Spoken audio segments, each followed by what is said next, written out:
View political analyst Brian Sobel joins us now for more on this. Thanks for joining us, Brian. And let's dive right into this bipartisan bill.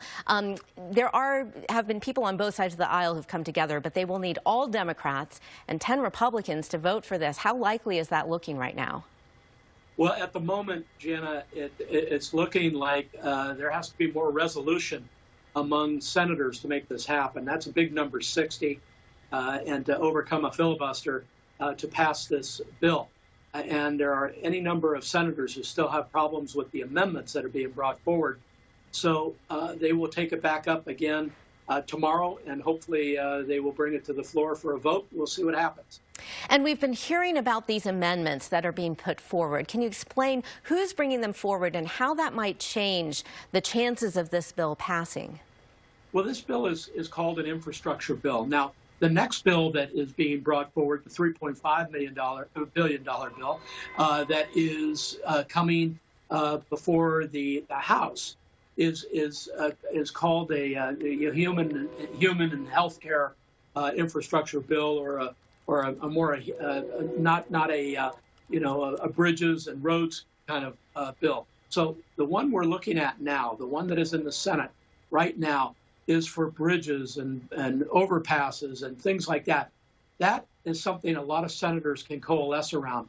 At the end of the day, there are still amendments coming for particular carve-outs and things like that that are concerning to a number of senators. And Jana, the other thing is, and this is a major problem for a lot of senators, and that is that this has the potential to balloon the United States deficit exponentially.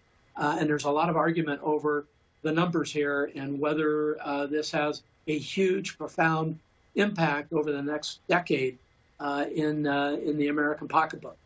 Yes, that report coming out just earlier today. So we have the $1 trillion now, a $3.5 trillion kind of right behind it.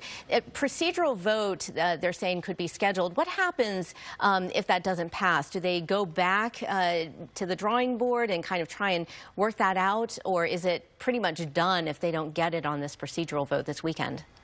Well, if it doesn't pass, they have the option of bringing it back and working on it some more. I think it's this bipartisan bill is something that a lot of people in Washington, D.C. think may be a marker for how the Senate can get along in the future around legislation.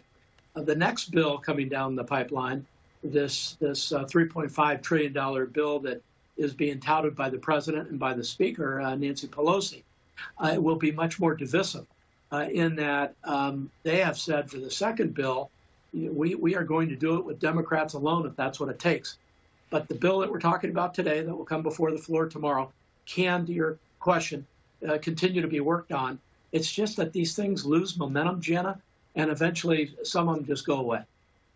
Well, certainly something that a lot of people are hoping will pass. Brian Sobel, thank you so much for joining us, and we'll see what happens this weekend.